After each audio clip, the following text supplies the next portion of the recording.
Hola, soy Juan Balcázar, CEO de Hausers. Bienvenido a este vídeo sobre cómo elegir una plataforma de financiación participativa.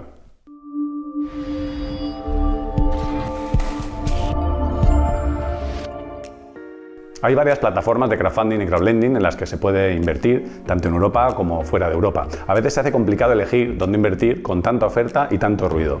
Desde Hausers os ofrecemos algunas pautas a seguir, a modo de recomendación, para elegir una plataforma de financiación participativa. Lo más importante es no dejarse llevar solo por la rentabilidad.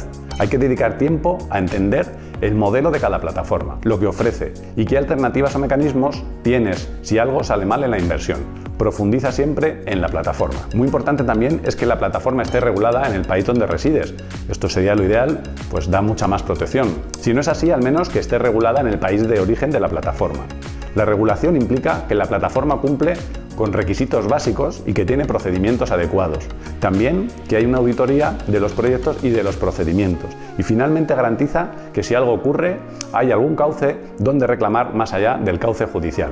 Invertir en plataformas no reguladas implica un riesgo muy grande de perder la inversión. También hay que analizar el tipo de inversión que ofrece la plataforma dentro de las que ofrece el crowdfunding. Las más típicas son las inversiones en equity crowdfunding en startups, entrando en el equity de la sociedad. Podemos tener rendimientos muy altos si hay un exit potente, pero a veces este exit tarda mucho tiempo en llegar o simplemente no llega. Ten en cuenta que los rendimientos se reparten siempre en estos casos después de impuestos. Luego están las inversiones en equity crowdfunding en real estate. Son muy seguras ya que el inversor es socio de la sociedad vehículo dueña del inmueble, que al ser un activo esencial solo se puede vender si lo aprueban todos los socios de la sociedad. Son seguras porque ese inmueble siempre vale algo. Podemos perder una parte de la inversión, pero siempre deberíamos de recuperar algo. Se recupera el dinero cuando se vende el inmueble al liquidar la sociedad. A veces se tarda más de lo previsto en vender. Depende, por supuesto, del mercado inmobiliario y del precio que se está buscando. Como en el caso anterior, los rendimientos se reparten después de impuestos. Después están las inversiones en crowdlending a empresas. Se hace un préstamo a una empresa promotora de un proyecto empresarial y la empresa va devolviendo intereses y capital a los inversores. En ocasiones, el problema en estos casos es analizar la trayectoria de la empresa. En este tipo de proyecto, lo más normal son proyectos sin garantías que aseguren la inversión o bien con garantías personales del promotor o de la empresa promotora. Finalmente tenemos la inversión en crowdlending en proyectos de real estate. Se hace un préstamo a un promotor para el desarrollo de un proyecto inmobiliario. Como en el caso del lending a empresas, el promotor va devolviendo intereses y capital a los inversores. Normalmente se financian vehículos de una matriz del promotor para aislar cada operación.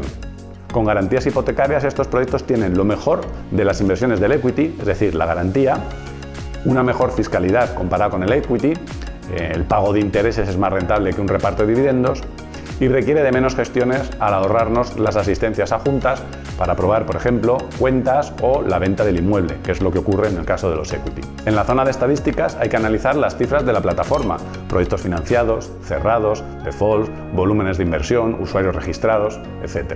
Mayores cifras nos darán una visión de plataforma más consolidada y, por tanto, más segura.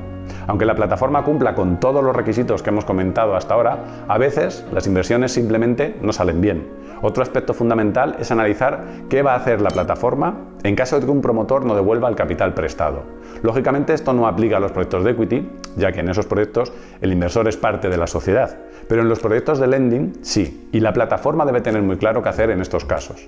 Invierte siempre en plataformas que expliquen claramente cómo van a gestionar un recobro. Con esto tenemos ya las pautas principales con las que elegir una plataforma. Después hay otros factores que influyen de distinta manera. Por ejemplo, la duración de los proyectos. En lending, si la duración es muy corta, 12 meses, según el proyecto que sea, pues puede ser demasiado justo para que el promotor devuelva tiempo.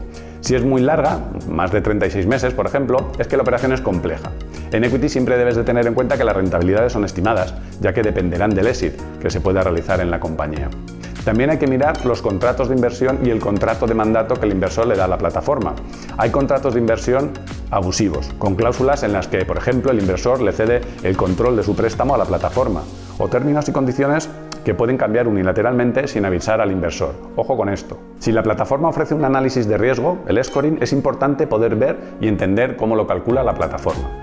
Y para acabar es recomendable utilizar una plataforma que te cuadre en cuanto a usabilidad y accesibilidad, que desde el navegador de un móvil sea responsive y se adapte, y aunque no es vital, pero sí es cómodo, que tenga una app para que te puedan llegar notificaciones a tu terminal.